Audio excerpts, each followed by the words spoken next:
Assalamualaikum warahmatullahi wabarakatuh. Yang saya sangat cintai Ustadz Yusuf Mansur dan kawan-kawan yang ada di Gelora Olahraga di Daerah Istimewa Yogyakarta. Terima kasih atas kesempatan yang diberikan ke saya untuk bercerita mengenai bukan hanya pengalaman saya, tapi ke depan. Saya diberitahu oleh Ustadz bahwa yang datang di malam hari ini adalah pengusaha-pengusaha sukses dari seluruh Indonesia. Dan kesuksesan ini bukan secara kebetulan, tapi sangat sudah direncanakan.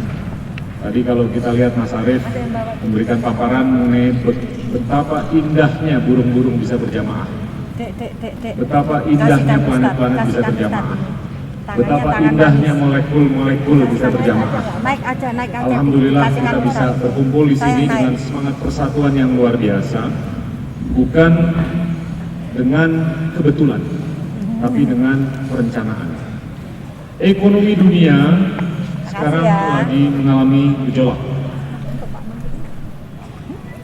Ada Eropa, ada Amerika Serikat, ada China atau Tiongkok, ada juga negara-negara Asia termasuk India yang mengalami gejolak, dan juga di Amerika Latin yang mengalami gejolak. Dan ini tercermin dalam gejolak nilai tukar yang terjadi bukan hanya di Indonesia, tapi di banyak sekali mancanegara. Dan ini sangat terkait satu sama lain. Apa yang terjadi di Amerika Serikat memiliki efek ke Klaten. Apa yang terjadi di Eropa memiliki efek kemanapun, dimanapun di dunia ini. Ini kenyataan yang ada di depan mata kita. Nah, sekarang tinggal mengenai sejauh mana kita bisa menahan diri atau mengurangkan resiko terjadinya gejolak di Indonesia. Alhamdulillah Indonesia diberkahi dengan 55 juta pengusaha UKM. Tepuk tangan Bapak Ibu sekalian. 55 pengusaha UKM yang sangat bisa melindungi ekonomi kita dari gonjang-ganjing dari dalam ataupun dari luar negeri. Karena ini sangat kental dengan kesinambungan. Skalanya tidak terlalu besar dan juga tidak terlalu kecil, dan ini keterkaitannya satu sama lain sangat kuat. Apakah itu jualan ayam goreng, atau bangun kos-kosan, ataupun membina sawah petani peternak dimanapun di Indonesia. Masalahnya, di Indonesia ini yang memiliki akses ke pendanaan masih kurang dari 50 juta dari total 250 juta manusia yang ada di Indonesia. Kalau saya bicara mengenai akses ke pendanaan, ini adalah akses pinjaman. Jadinya kurang dari 50 juta manusia di Indonesia itu bisa akses ke perbankan untuk minta pinjaman. Dan masalah keduanya, suku bunga pinjaman di Indonesia masih terlalu tinggi. Di Indonesia kalau kita mau minjem ke bank, apakah itu BUMN atau non BUMN, itu bunganya kurang lebih 15%. Tapi kalau mau lebih real lagi, kemarin saya di Selawi dan di Tegal dan Brebes bicara dengan petani bawang merah. Mereka itu kalau mau menanam bawang yang akan panen setelah 2 bulan, itu mereka ke tukang obat. Dan tukang obat memodali. Modalnya yang diperlukan itu untuk menanam bawang 1 atau 2 hektar itu kurang lebih 15 juta, tapi itu semuanya ditutup oleh tukang obat, sehingga petaninya nggak perlu keluar modal. Tapi ini nyata nih, setelah panen dia harus balikin ke tukang obatnya sebesar 18 juta dalam 2 bulan. Jadi kalau kita hitung bunga 3 juta rupiah untuk pinjaman sebesar 15 juta rupiah, itu 20% untuk 2 bulan. Jadi kalau 20% per 2 bulan, per tahunnya berapa? 120%. Itu kalau di Jakarta itu istilahnya nggak cengli, nggak fair, nggak adil. Kalau petani aja sudah dikenakan bunga 120%, itu masih bisa untung. Coba dibayangin, kalau dia dikenakan bunga jauh di bawah 120% per tahun. Petani di Thailand, petani di Malaysia, itu hanya dikenakan bunga 2% per tahun. Jadinya di titik awal kita udah kalah dengan pesaing-pesaing kita yang ada di Malaysia, yang ada di Thailand, dan di negara-negara Asia lainnya, yang mana suku bunga jauh lebih rendah. Nah, ini dengan keterbatasan seperti itu, masih aja kita bisa membuahkan 55 juta pengusaha UKM yang tegar dan gigih.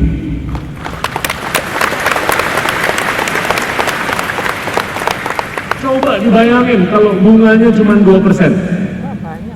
Mungkin seluruh 250 juta manusia di Indonesia mau jadi pengusaha UKM, nggak ada yang mau jadi menteri. Ini kesempatan ke depan. Tadi saya dihimbau oleh Ustadz untuk memberikan ide berbisnis. Saya sih nggak mau memberikan terlalu banyak ide karena sudah banyak di sini pengusaha-pengusaha sukses. Tapi saya mau pilih satu saja yang ada di depan mata. Sapi.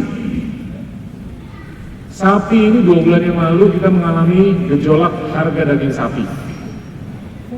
Yang tadinya cuma 70-an ribu, naik ke 80, ke 90, ke 100, ke 110, ke 120 ribu.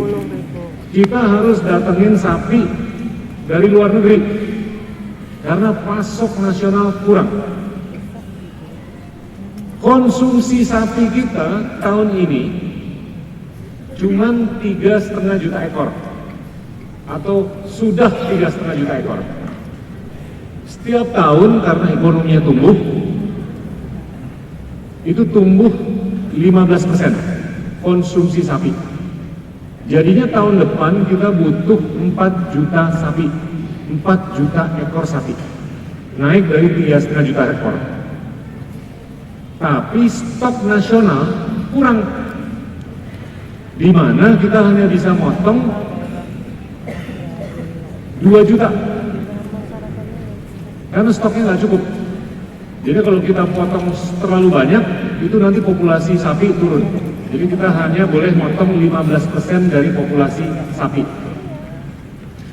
Kalau kita perlu 4 juta ekor tahun depan, kita hanya punya 2 juta yang bisa dipotong. Kita perlu datangkan 2 juta dari luar negeri. Mau nggak mau, kecuali kalau kita mau makan ikan atau ayam. Nah, bisnis sapi ini gede banget. Saya mau menghimbau ke Bapak Ibu sekalian untuk berpikir untuk melakukan peternakan sapi. Nah, ini saya coba ya hitung angkanya. Konsumsi sapi atau daging sapi kita itu kurang lebih 2,5 kilo per orang per tahun. Di Jerman konsumsi sapinya atau daging sapi itu 40 kilo per orang per tahun.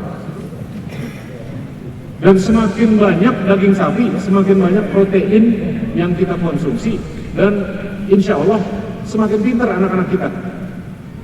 Karena semakin banyak protein, semakin sehat, semakin cerdas. Amin. Di Argentina konsumsi sapi per orangnya 55 kilo. Di Brazil 35 kilo. Di Singapura dan Malaysia itu hampir 15 kilo. Kita cuma 2,5 kilo. Tapi sudah pinter. Tapi kok pinter ya? Kok pinter ya? Nah, ini nih, ini kesempatan bisnisnya nih. Kalau kita mau naikin konsumsi sapi, anggaplah ke 20 kilo per orang per tahun, dari 2,5 kilo. Kita hitung nih, 20 kilo per orang, ada berapa orang di Indonesia? 250 juta kan?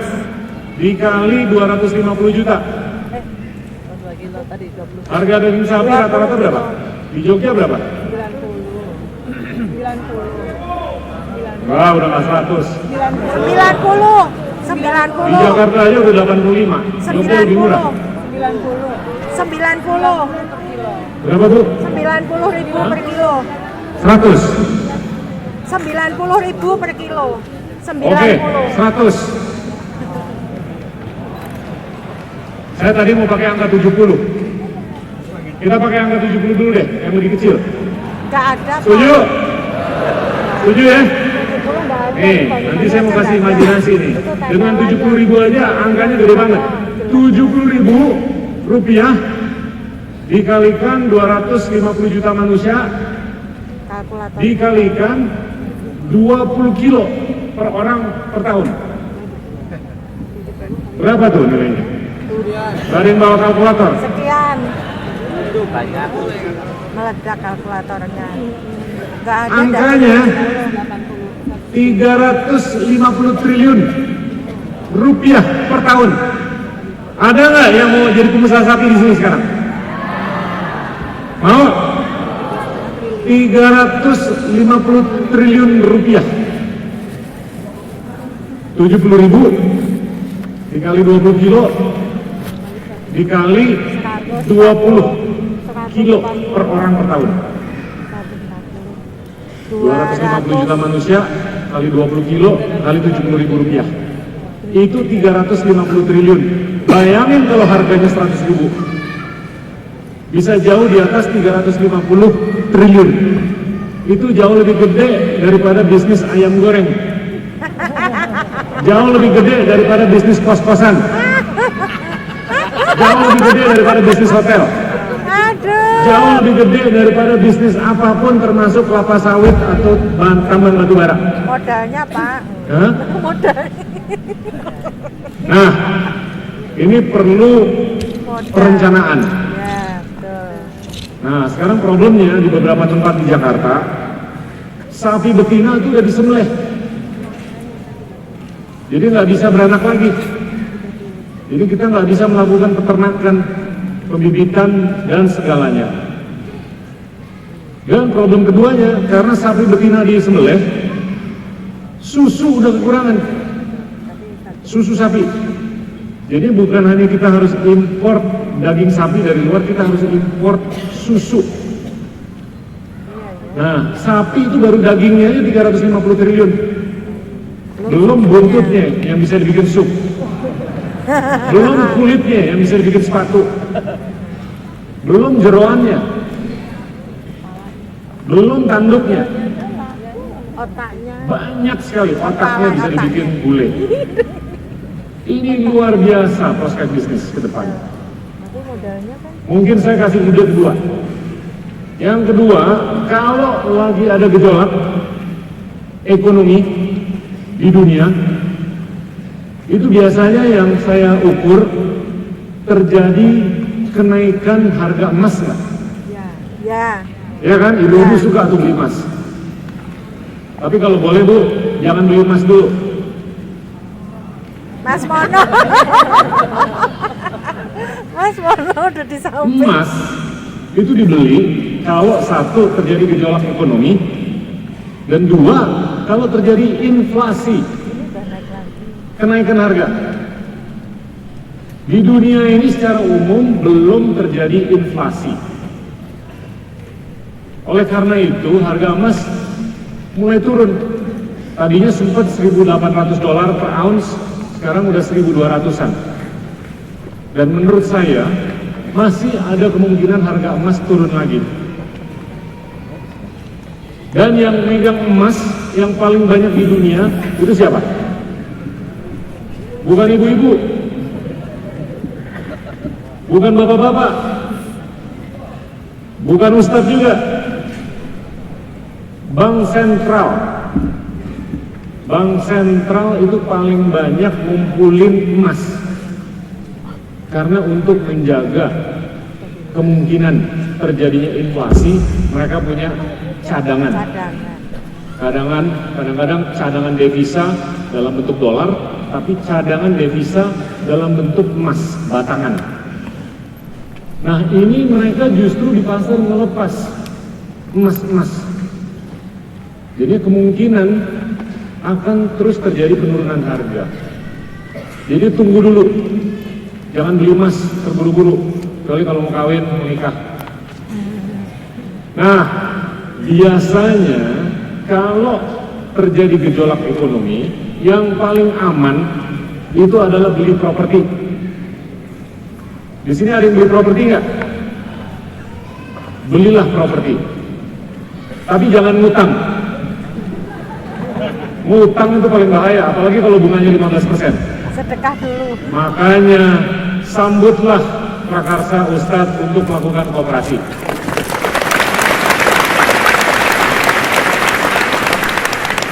Koperasi ini sangat dahsyat karena bisa mengkonsolidasi bukan hanya dana umat, dana merah putih, tapi juga kekuatan kita secara bangsa dan negara.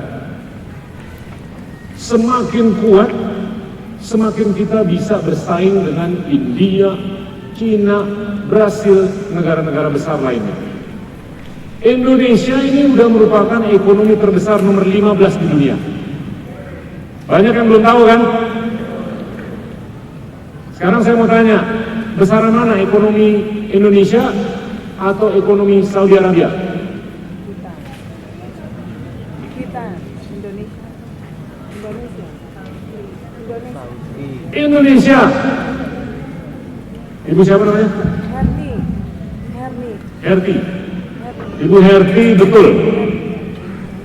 Ekonomi Indonesia ini 2 kali lebih besar daripada ekonomi Saudi. Tapi masih banyak yang berpikir bahwa ekonomi kita ini lebih kecil daripada ekonomi Saudi. Yang di atas kita itu nggak ada negara-negara Islam yang lebih besar. Kita negara Islam yang terbesar di dunia dan ekonomi Islam yang terbesar di dunia. Ekonomi yang terbesar nomor 15 di dunia. Tahun 2020 insya Allah nomor 10. Tahun 2030 insya Allah nomor 5.